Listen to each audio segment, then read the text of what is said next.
A paz do Senhor, meus irmãos. Pela graça de Deus, estamos dando início a mais uma semana das nossas agendas de leitura da lição da classe dos jovens. E também estamos iniciando o segundo trimestre de 2021. Nesse trimestre, queridos, vamos estudar o tema O Cuidado de Deus com o Corpo de Cristo. Lições da carta do apóstolo Paulo aos Coríntios para os nossos dias. As 13 lições, queridos, que iremos estudar neste segundo trimestre de 2021, vai aí analisar a primeira carta aos Coríntios, com um foco aí no relacionamento da igreja. Uma carta, queridos, que foi escrita pelo apóstolo Paulo debaixo aí de muitas lágrimas. O comentarista da lição deste trimestre, queridos, é o pastor Natalino das Neves, que é pastor da Assembleia de Deus de Curitiba, é também doutor em teologia pela PUC e escritor aí de várias obras publicadas pela CPAD. Então, queridos, que o Todo-Poderoso utilize aí cada lição para a edificação de sua vida e também da vida dos seus alunos. E para iniciar esse estudo, queridos, do segundo trimestre, nessa semana vamos estudar a lição de número 1, que tem aí como título A Primeira Carta de Paulo à Igreja de Corinto. Nesta lição vamos aí expor e explicar a autoria, a data, o local e o propósito da primeira carta aos Coríntios.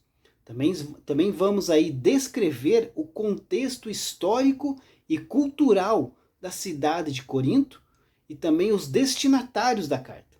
E também vamos aí mostrar as principais características da primeira carta aos Coríntios. E para iniciar aí a nossa agenda de leitura, a agenda de leitura de segunda-feira, 29 de março de 2021, tem como título Paulo, apóstolo de Cristo. O texto bíblico se encontra na primeira carta de Paulo aos Coríntios, capítulo de número 1, versículo de número 1, que diz assim: Paulo, chamado apóstolo de Jesus Cristo pela vontade de Deus, e o irmão Sóstenes. Queridos, Paulo não era um profeta relutante e nem possuía a coceira de um pregador, Ele não debatia com Deus sobre a sua habilidade de pregar e também de liderar, assim como fez Moisés. Nem muito menos se esquivou aí da tarefa de pregar, como fez Jeremias. Para Paulo, queridos, conhecer a vontade de Deus era tentar praticá-la. A sua disposição para pregar pode ter aí refletido uma resposta de personalidade em particular no homem. Mas além disso, havia aí a sensação do imperativo divino, o reconhecimento do senhorio de Cristo e também a submissão à vontade de Deus. Desde a época da sua conversão ali na estrada de Damasco até a sua morte, Paulo teve um propósito extraordinário, que era pregar a mensagem da redenção em Cristo.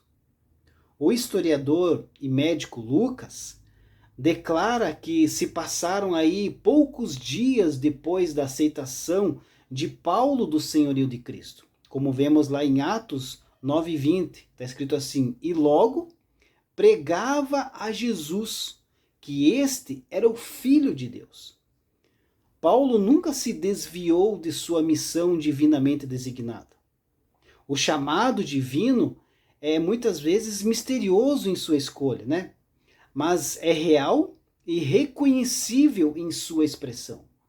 Para uma alma espiritualmente sensível, como a alma do apóstolo Paulo, ser escolhido e também ser nomeado divinamente para o ministério da pregação era a maior das honras, bem como também a mais elevada das obrigações.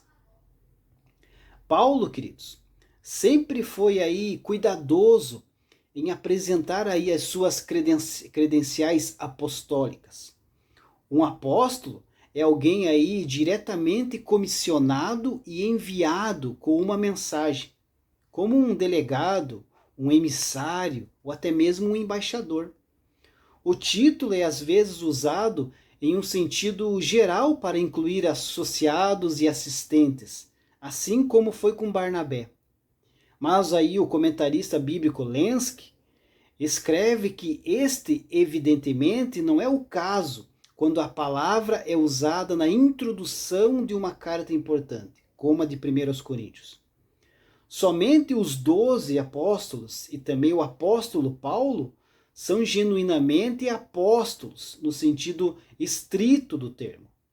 Referindo-se aí à sua tarefa apostólica, Paulo indicou que era a soberania vontade de Deus, né? E não o mérito humano que qualificava os homens para pregar. No caso aí da igreja de Corinto, queridos, Paulo pode ter aí desejado também sugerir que a sua autoridade fora ordenada por Deus e não assumida por ele próprio. Profetas que se autonomeiam, queridos, não tem aí preocupações vitais para com a igreja.